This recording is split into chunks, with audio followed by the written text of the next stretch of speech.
Today, my friends, as requested, we've got the Tamron 50-400mm versus the Sigma 100-400, and I'm also going to throw in the Tamron 150-500 in this comparison as well to figure out which one might be best for you. And I do have a full in-depth review on all three of these lenses, of course, as well as other comparisons, so check those out if need be. We're not wasting any time today. Let's dive into a very important factor when it comes to choosing a lens like this, and that's the size.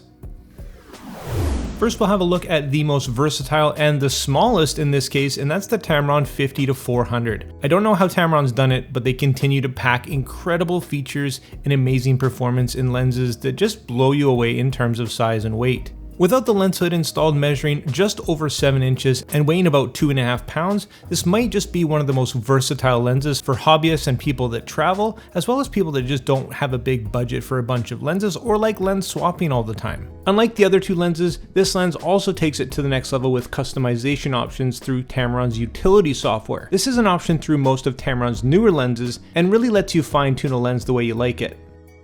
Next up is the Sigma 100-400, definitely not the groundbreaking size or flexibility of the 50-400, but a decent size and weight nonetheless. It is well balanced, has the buttons and switches you're looking for, including image stabilization, just like the other two in this video. It weighs just about the exact same as the 50-400. Next up is the Tamron 150-500, and it's not surprising that this is the biggest and the heaviest of the three. I'd recommend this lens over the other two if your primary subjects are birds or wildlife, or you absolutely need the most reach possible. In terms of size, it's decent for what it is, being a lot smaller than the 200-600 by Sony, for example, but it does come in at about 1.3 pounds more than our two comparables. It's also the only lens that comes with an adjustable tripod collar as well. If size is going to be the biggest consideration to you when choosing a lens, well then the Tamron 50-400 is going to be the winner in this case.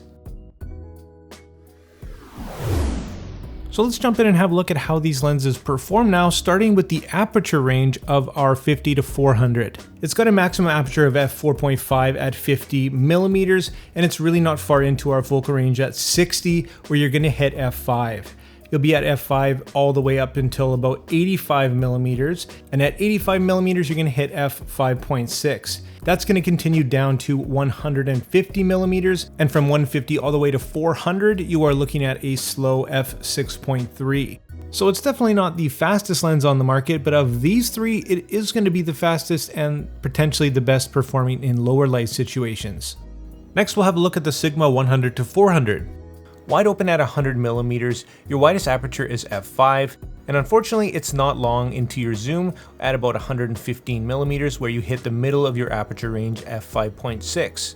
It's not till 235mm that you get into f6.3, which is your fastest aperture all the way down to 400. This is quite typical of something in this focal range, and just a tiny bit slower than the G Master. And now let's have a look at the Tamron in comparison before we check out their focal range differences. At 150mm we start off at f5, and that's going to continue all the way to about 240mm, where we hit f5.6. From 240 to 390mm it's going to be f5.6 until you hit f6.3, and that's going to continue from 390 all the way to 485, or almost the very end of our focal range. There's just a slight little bit from 485 to 500 where we hit that slowest f6.7. So a little tip for you is to just zoom all the way out to 500, back off just a tiny little bit, and lock it into place using our focal length lock to hit that f6.3. That few millimeters at the very end, you're really not going to notice a difference, and you'll get that extra third of a stop of light. Next we'll have a look at the focal range difference between these three lenses, and one definitely stands out from the pack, not just with these three lenses, but with pretty much any lens on the market. The 50-400 is definitely one of the most versatile lenses on the market, period. Here's a look at 50mm, showing you the difference between what you can expect at the widest of the focal length compared to the 100 on the 100-400 and the 150 on the 150-500. Now the two 400s are going to look like this at their longest focal length, where the 500 is going to reach a little bit more, as you can see here. And here's a look at the widest compared to the longest focal length here to show you the differences. And here's some photo examples that I've taken with the 50-400.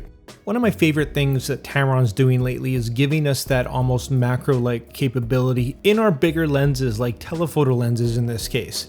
It's just a fantastic feature to have, and it means that I don't have to swap to another lens when I need to get the shot. Now this thing's just so great when it comes to wildlife, landscapes, and even pulling off portraits in a pinch.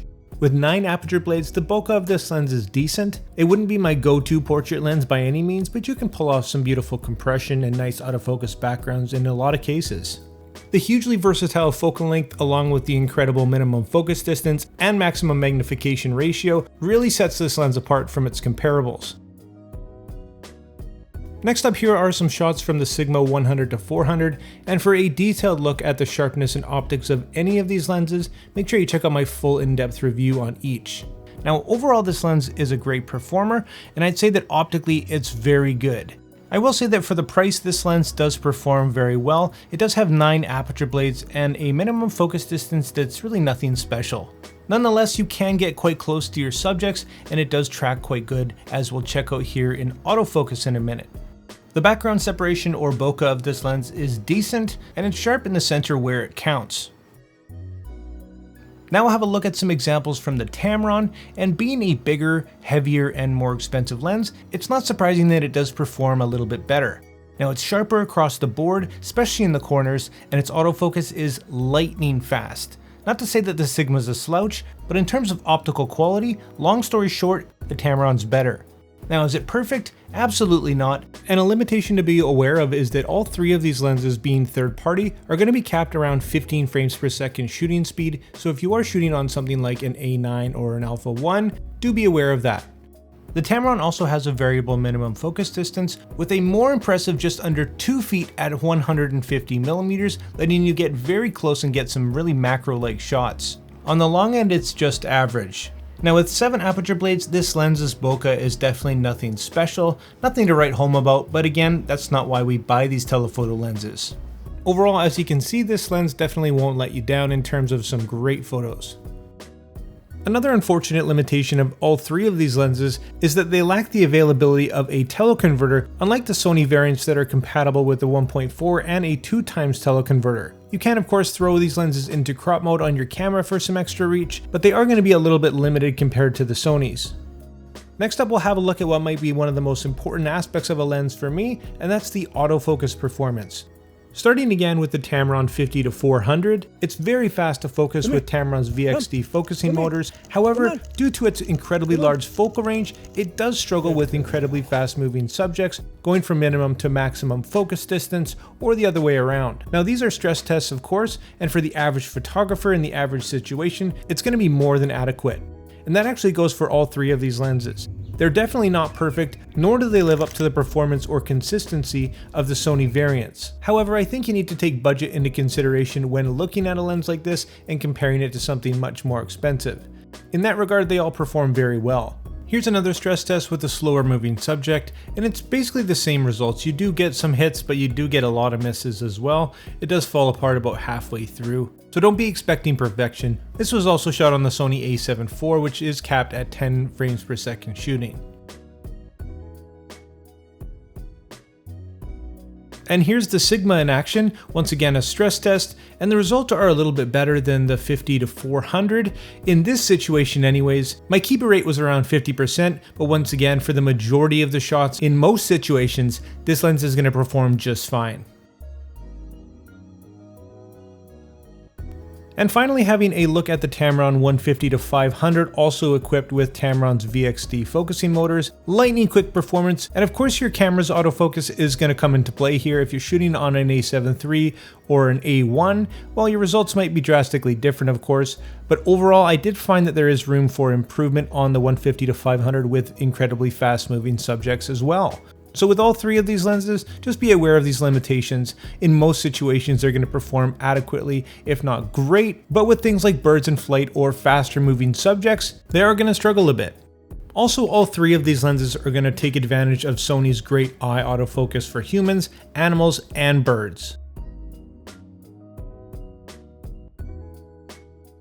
Next up is a look at the image stabilization performance of the 3 lenses, starting with the 50-400. For me, this one did perform the best of the 3, and be aware that all 3 lenses will work great in conjunction with Sony's IBIS or in-body image stabilization, along with their modes respectively. All 3 lenses do have different modes depending if you're hand-holding a static subject or panning. Once again, here's a look at the Sigma 100-400, and it's worth noting that none of these lenses will perform up to the image stabilization that Sony offers in their lenses. It's just taking it to that next level, although it's definitely a welcomed feature when hand-holding at these focal lengths. And finally, a look at the Tamron 150-500 here. Again, at 500mm or at lower shutter speeds, this is going to make a very welcome difference. Could you spot the difference between the three? And if so, which one did you think performed the best? When it comes to the performance as a whole between these three lenses, they all have strengths and weaknesses. They're not quite comparable. The 50-400 is definitely going to be the most versatile and easily wins in that regard. The 150-500 is the best here when it comes to autofocus overall for me, and hands down if you're shooting birds. All three of these lenses are going to perform well. Finally, let's touch on the value of these lenses. Now, being third-party options, there are pros and cons as well as some limitations that you've seen already, but all three offer extraordinary value. Now, the Sigma 100-400 you can find around $899 US, which is a steal if you ask me. It has a ton of value and is going to be a great introductory telephoto lens if budget is the biggest consideration. For a bit more money, and if you don't mind the added weight and size, there's the Tamron, of course, and you can pick that up for about $1,399 US, which is still considerably less than, of course, the G Master, which is my go-to, but in the end, everybody's needs are different. Now, if you're a straight up birder or only want to shoot birds, I really recommend looking into the 200-600, as you're going to really need all the reach you can get and ideally have access to those teleconverters. As far as customization and versatility goes, like I said, there's just no beating the 50-400.